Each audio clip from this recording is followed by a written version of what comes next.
চলো তোমাদের এই ফলগুলোর সাথে পরিচয় করিয়ে দিই। এটাকে ফল নাকি কি বলে জানি না, ফল নাকি সবজি জানি না, কিন্তু এটাকে আমরা বলে থাকি গ্রামের ভাষায় আরালু। এগুলার উপরে একটা চামড়া থাকে, চামড়াটা ছিলে সুন্দর করে ধুয়ে ফ্রেশ করে নিয়েছি। এগুলা মাটির নিচে হয়, যেমন আলু মাটির নিচে হয়, এটাও ঠিক মাটির নিচে হয়। পানিতে লবণ আর হলুদ দিয়ে এটাকে সিদ্ধ করে নিয়েছি। এটা একটু বেশিক্ষণ রাখতে হয় আর কি। তো সিদ্ধ হয়েছে কিনা চেক করতেছিলাম এখানে। একটা নিয়ে তারপর একটু চিপে চিপে দেখতেছিলাম সিদ্ধ হয়েছে কিনা, নরম হয়েছে কিনা। গরম গরম নামিয়ে নিয়েছি, এখন খাবো। চলো, সরিষার তেল দিয়ে এই যে লবণ দিয়ে এভাবে মিক্স করে তারপর খাবো।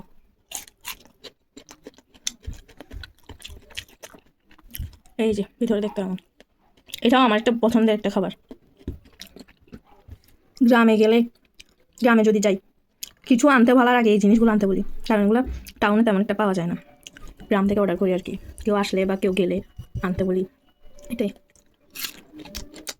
প্রথমে যেগুলো সিদ্ধ করছিলাম ওগুলো খাওয়া শেষ, এখন এগুলা ছিলা ছাড়া, যেমন চামড়াগুলো ছিলে নিই নাই, চামড়া ছিলা ছাড়া সিদ্ধ করে নিচ্ছি। এত ঝামেলা কে করবে ভাই? দেখো, প্রথমে চামড়ার ছিলে সিদ্ধ করেছি, তাই ইজিলি খেয়ে ফেলছি।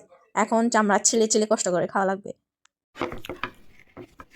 ওই যে একটা কথা আছে না, ভাইরাল কথা, এই খাবার যখন খেয়েছিলাম আমার জিব্বায় ব্লাস্ট হচ্ছিল, কি মজার ছিল রে ভাই, আমার হাতেও মজা পাচ্ছিল, এরকম একটা অবস্থা। এত মজা এই খাবারটা, যে খায় নাই সে কখনোই বুঝবে না ভাই।